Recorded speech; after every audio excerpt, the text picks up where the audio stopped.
फटाक 30 सेकंड में हर खबर डाउनलोड कीजिए तक ऐप। बाजार में कंपनियों के तीसरी तिमाही के नतीजों का दौर शुरू हो गया है।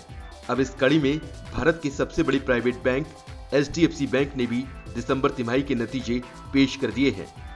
दिसंबर तिमाही में सालाना आधार पर बैंक का मुनाफा 18% बढ़ा है। अक्टूबर दिसंबर के बीच बैंक ने 10,342 करोड़ रुपए का मुनाफा कमाया।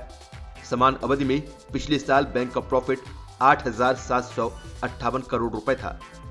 बैंक की ब्याज से शुद्ध कमाई 18,443 करोड़ रुपए रही, जो पिछले साल समान अवधि में 16,317 करोड़ रुपए रही थी। यानी सालाना आधार पर शुद्ध ब्याज से कमाई में 13% का इजाफा हुआ है। बैंक के तिमाही नतीजे बाजार की उम्मीदों के मुताबिक ही रहे।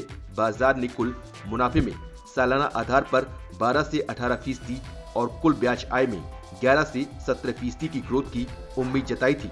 हालांकि सालाना आधार पर बैंक का नेट NPA और ग्रॉस NPA दिसंबर तिमाही में बढ़ गया है। दिसंबर तिमाही में बैंक का ग्रॉस NPA 1.26% पर पहुंच गया। पिछले वित्त वर्ष की समान तिमाही में ये 0.81% था। तो वहीं सालाना आधार पर नेट NPA उछलकर 0.37% पर पहुंच गया है। HDFC बैंक के एडवांसेस में सालाना आधार पर 16.5% की ग्रोथ हुई। HDFC बैंक ने एक प्रेस रिलीज में बताया कि उसका कोर नेट इंटरेस्ट मार्जिन 4.1% पर रहा है। बैंक का लिक्विडिटी कवरेज रेशियो समीक्षा दिन तिमाही के लिए 123% पर रहा था, जो रेगुलेटरी जरूरतों से काफी ऊपर था। ये बैंक को ग्रोथ अवसरों में कैपिटलाइज करने की स्थिति में रखता है। दिसंबर तिमाही में बैंक का फीस और कमीशन 5,075.1 करोड़ रुपए रहा है, जो पिछले साल की समान अवधि के 4,974.9 करोड़ रुपए के मुकाबले बढ़ा है।